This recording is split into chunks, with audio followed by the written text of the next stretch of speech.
Without connection, you can't listen to that person, right? Means, for example, I'm disliking that particular person. I don't know that particular person. I do not have any connection with that particular person. How can I actively listen to that person? But if I have a respect for that person, if I have a connection for that person, automatically I tend to actively listen to that person, right? So again, the foundation of the active listening is into human relations, is into establishing connection, is into understanding the behavioral profile of that particular person, right? Because for a person of S, right, the active listening, the perception of whether you are actively listening or not is different.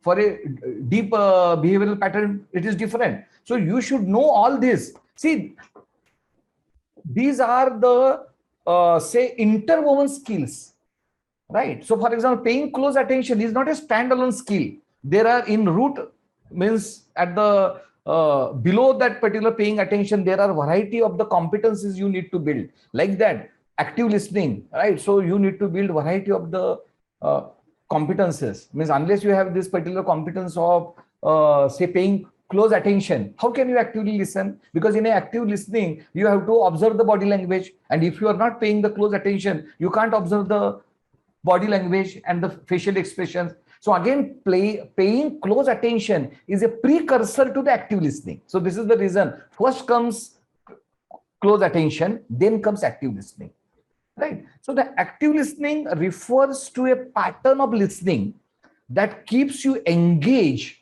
with your conversation partner in a positive way, in an engaging way, in an empathetic way, wherein you reflect. So the active listening is a one word, right? But there are variety of the say parallel words or the parallel phrases. In coaching, we say it as a reflective listening.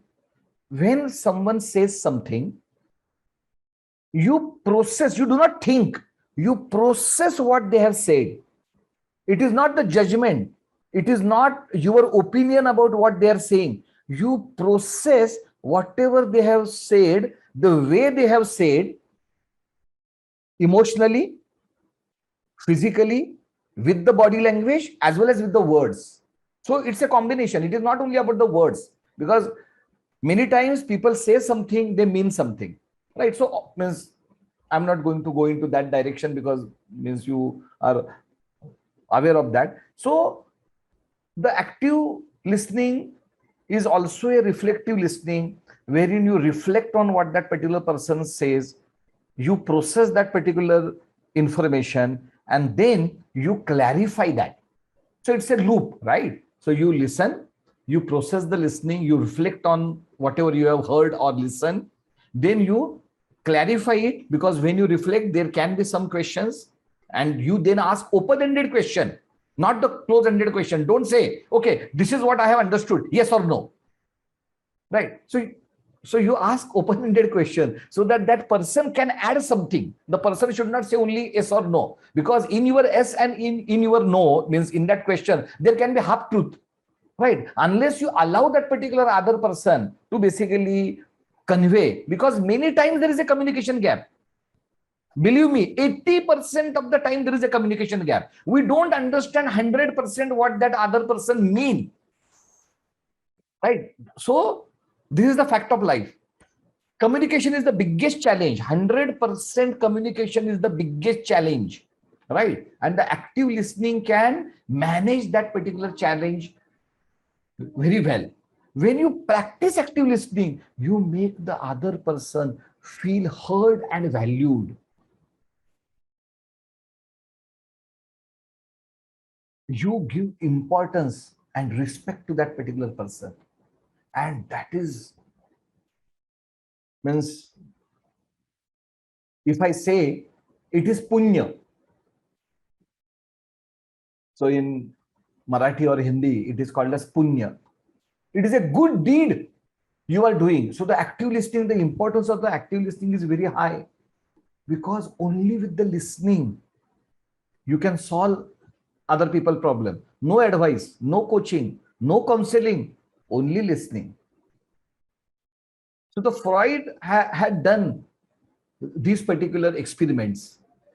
So in his psychotherapy session and the counseling session, in many times, he only used to listen.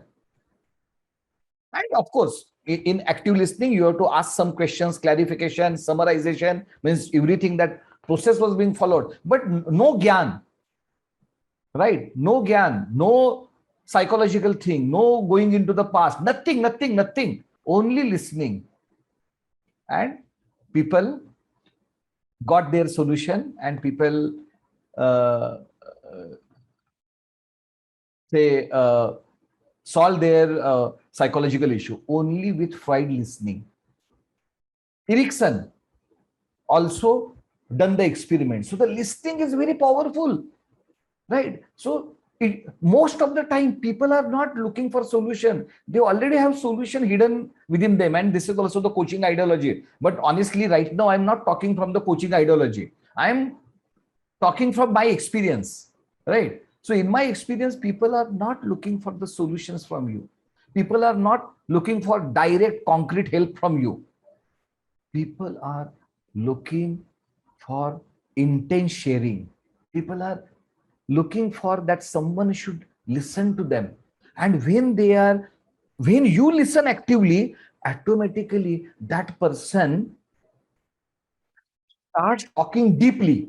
If you don't listen actively, that person will also say, okay, fine, these 2 3 points finish, because you are not attentive. When you are attentive, that person also start thinking, right? So the thinking and talking then happens parallelly, and then with that particular thinking and talking, that person gets the solution what that person is looking for, wherein your role is only for the active listening. So active listening is a fantastic and the powerful tool of human relations, and especially in the close relations, in our family relations with the spouse. It is the listening that matters. It is not the actual help. It is only the listening. So the listening is a very powerful thing. Listening is a magic. Active listening is a magic.